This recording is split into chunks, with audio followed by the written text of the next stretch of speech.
Hello everyone. This PowerPoint is designed to walk you through the process of signing up to take the CITI training, which will allow you to conduct human subjects research here at Southeast.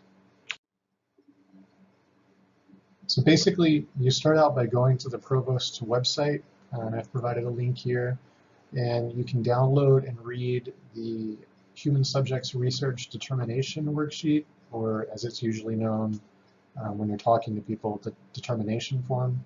And you can use this to help you decide whether or not your intended project requires approval from the IRB, which is the Institutional Review Board.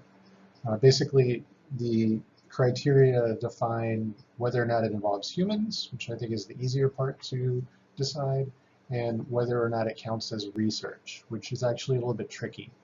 So check out this document, read it over, and try to get an understanding of what the university is looking for.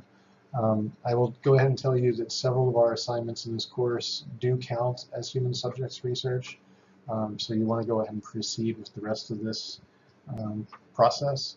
But it's helpful to look at the document yourself and get an idea of what kind of paperwork you'll have to deal with. So the next step is to fill out the initial review form, and we'll do this together in class. But again, go ahead at this point and download it, look it over, and let me know if you have any questions. And then finally, before you can proceed with the project at Southeast, you have to complete the appropriate ethics training and have a certificate on file at the IRB office. So the program that the university uses and that a lot of other schools use is called the Collaborative Institutional Training Initiative, or also known as the CITI program, which you can get to at citiprogram.org. So I'm just showing you some of these websites that I've been talking about. The Provost's website has a separate section for the Institutional Review Board. And when you get to the CITI program training website, you want to find the button that says create an account and then register. You type in Southeast Missouri and it should pop up, in a drop-down menu, the full name of the university. So click on that and click on the I agree to the terms of service. And then it'll just go through the steps of entering your name and your address. You want to create a good password and save it somewhere so you'll be able to log back into the website later. And that includes several years from now. So after you've graduated, you might have a job or an opportunity for a job that requires having CITI training. And rather than doing it all over again and paying for it yourself, you want to be able to log in and download your certificate and have it sent to your potential employer. So again, country of residence, other basic demographics. On this page about continuing education units, this is for people who are like teachers who have to earn a certain number of continuing ed credits every year. Click no, otherwise you'd have to pay for this yourself, and it's not something that is useful to you right now as a student. It's up to you whether or not you want to allow them to contact you later for research surveys. And then the final step is a page of information that's requested by SEMO. So some of this stuff you've already entered at previous points in the form, but this is just so SEMO can gather this information as well. For your employee number, enter your SO number. And for departments, just go ahead and enter modern languages, anthropology, and geography. Your role in research for this will be student, researcher, undergraduate. When it comes time to select curriculum, you want to do IRB for social and behavioral.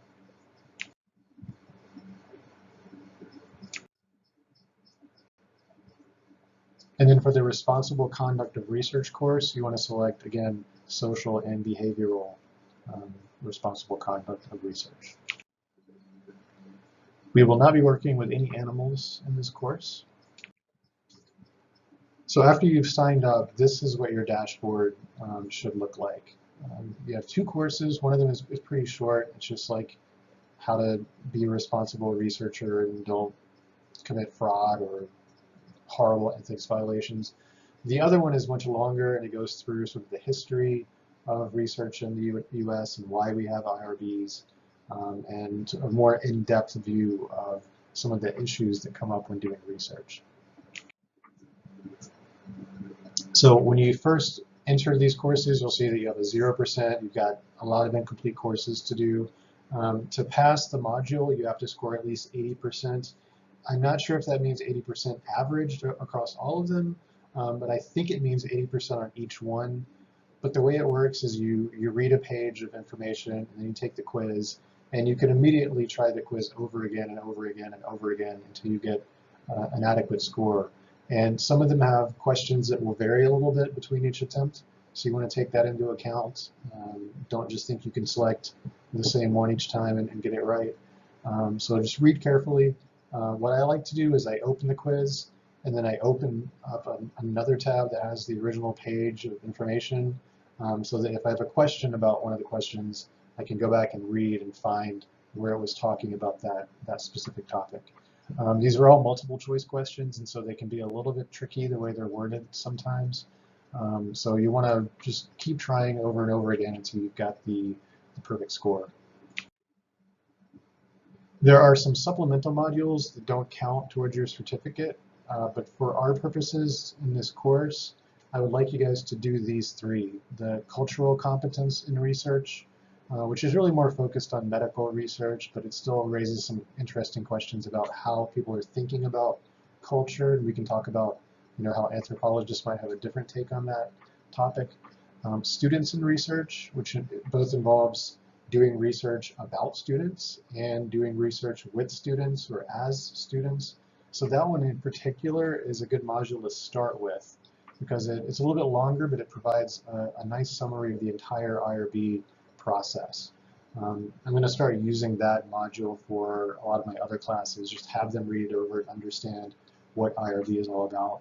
And then finally, hot topics. This one delves a little bit into the changes to the common rule, and you'll understand what that is after you start this training. But right before President Obama left office, the Department of Health and Human Services finally approved some recommended changes to the common rule. And these are going to start trickling down over the next several months or years, but they'll have some effect on how people do research, especially in medicine, but also in social sciences.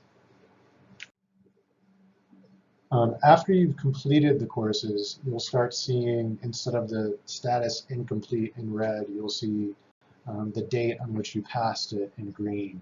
And you can use that to either view or print a certificate, a nice little piece of paper with your name, or you can share it by email. So please provide me with a copy of your certificate to get credit for that as part of the course.